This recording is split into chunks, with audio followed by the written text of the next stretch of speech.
shooting this, so we're probably going to use that. Why you?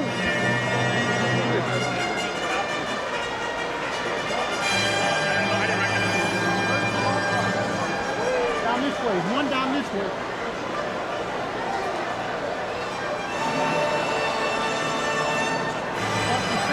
Oh, hey, there's one right here.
United States to Michigan.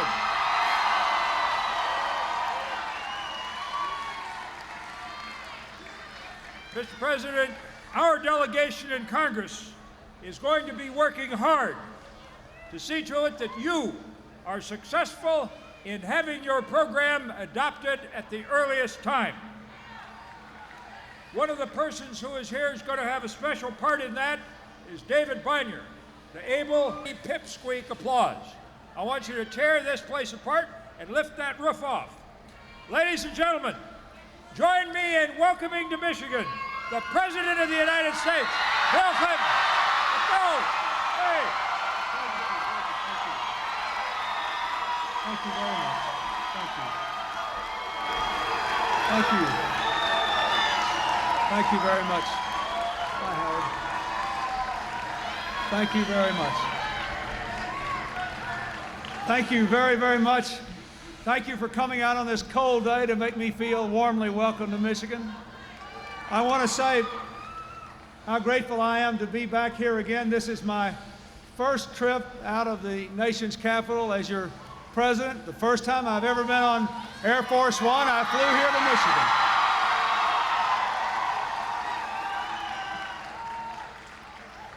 I want to say a word of thanks to Chairman Dingell and your wonderful congressman from this district, David Bonier, and all the members of Congress who are here, and Senator Levin and Senator Riegel. I want to thank my good friend, Governor Blanchard, who flew here with me from Washington.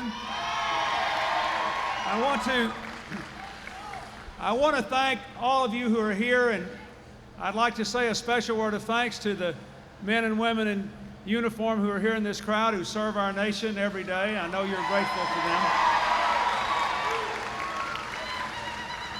I want to thank the people of Michigan, without whom I might well not be here as president today, those who, for your support in November and your support in March, and more importantly, maybe for all the things that I learned here in Michigan. When I was a boy, the first thing I ever knew about Michigan growing up in Arkansas was it was sort of the land of opportunity for our people who couldn't make a living on the farm anymore. They came here and became middle-class citizens by working in the auto plants or by other industries that were successful. When I came here as a candidate for president, I didn't know whether I could do very well, and after I came home, the first time I called my wife, I said, every other person I met was from Arkansas. We're going to do all right up here. People came here because Michigan was the American dream. When I came back to Michigan in this presidential campaign, I found a different picture, not all bad by any means, but much more mixed.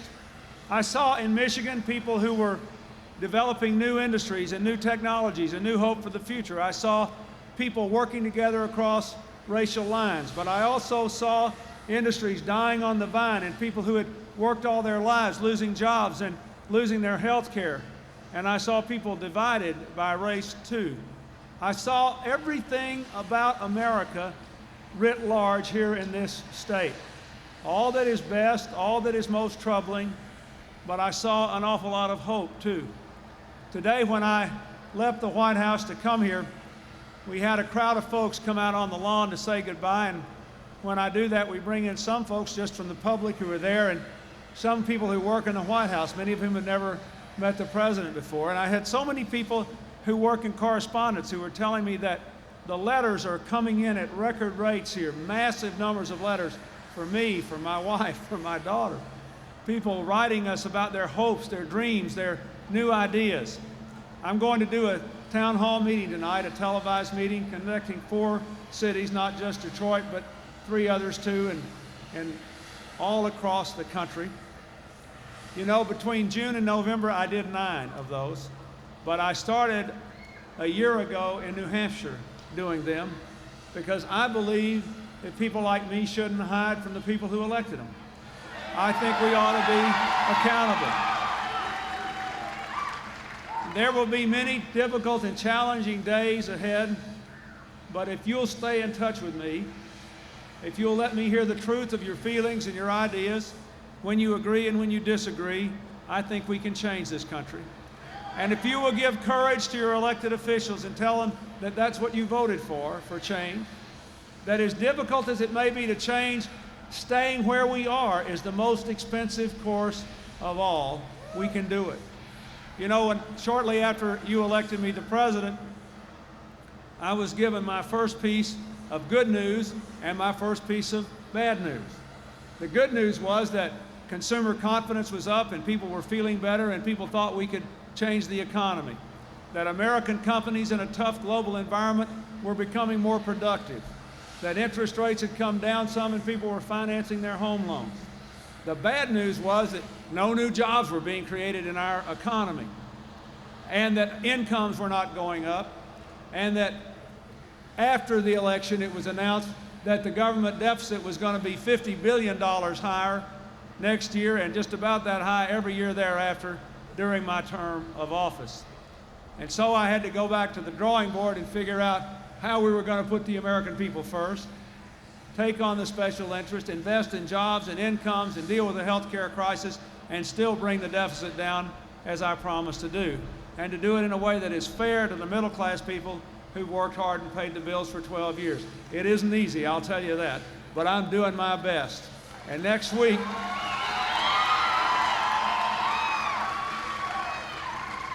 we have spent literally hours and hours and hours, the administration people and I've met with large numbers of people in Congress, many times since I became president just 3 weeks ago, doing almost nothing but focusing on this economy.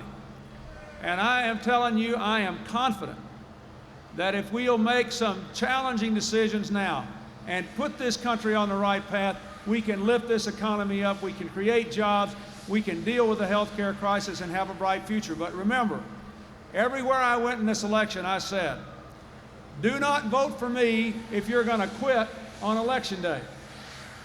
Do not come to the inaugural and celebrate the victory unless you're going to help us make the victory good. I need your help. I didn't see a single soul. I didn't see a single soul. All those thousands of miles I traveled on those buses, stopping on the country roads and going to the big cities, I never did see a person holding up a sign saying, everything's just fine, leave well enough alone. Not the first sign. Even the people who honestly disagreed with me on a whole range of issues never said they believed that we didn't have to have the courage to change. And so tonight I ask you, watch what we do closely. If you think I'm wrong, call or write and tell me. But continue to support me with your prayers and your voice and your conviction, and give the members of Congress the courage to change. That is what the election was all about, and we are going to try to make good on it. Thank you, and God bless you all.